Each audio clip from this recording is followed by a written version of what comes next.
কলকাতা থেকে বাড়ি ফেরার সময় বড়সড় দুর্ঘটনার হাত থেকে রক্ষা পেলেন দক্ষিণ চব্বিশ পরগনার ভাঙড়ের বিধায়ক নওশাদ সিদ্দিকী।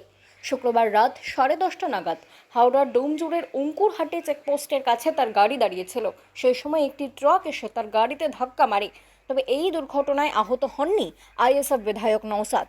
পুলিশ সূত্রে খবর, কলকাতা থেকে বাড়ি ফিরছিলেন আইএসএফ বিধায়ক।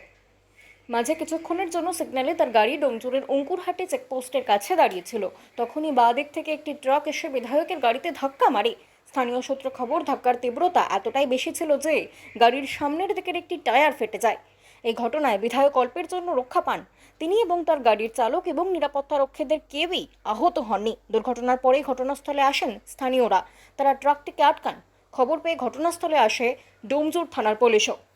কিভাবে দেখছেন? এখানে অবশ্যই ফ্লাইওভার হওয়া দরকার, কারণ যে জ্যামটা এখানটায় লাগে, মানে আমার তো আগে ছোটের উপর দিয়ে হয়েছে, আমার জায়গায় বাইক, চার চাকার জায়গায় বাইক থাকলে এখন স্পট ডেট হতো। আর এই আশপাশটায় এই ধরনের অনেক দুর্ঘটনা ঘটেছে। ফ্লাইওভার খুবই দরকার, কারণ এখান থেকে হাওড়া জেলার ডুমজুর, মুন্সিরহাট, ইভেন আমাদের হুগলি জেলার যাওয়ার একটা পথ হচ্ছে এদিকটা। বাইক নিয়ে প্রচুর মানুষ কলকাতা থেকে যাতায়াত করে, তাদেরও অনেক সমস্যা। আমার সম্ভবত হচ্ছে মদ্যপান করে গাড়ি চালাচ্ছিল। এইগুলোতে স্ট্রিক্ট হওয়া দরকার, কঠোর হওয়া দরকার, যে মদ্যপান করে কোন রকম গাড়ি চালালে তাকে ফাইন শুধু নয়, তার জরিমানা থেকে সাথে সাথে যেমন তাদের জেলের ব্যবস্থা করা হবে। বাংলা খবর, আপনার রাজনীতি, আপনার আওয়াজ।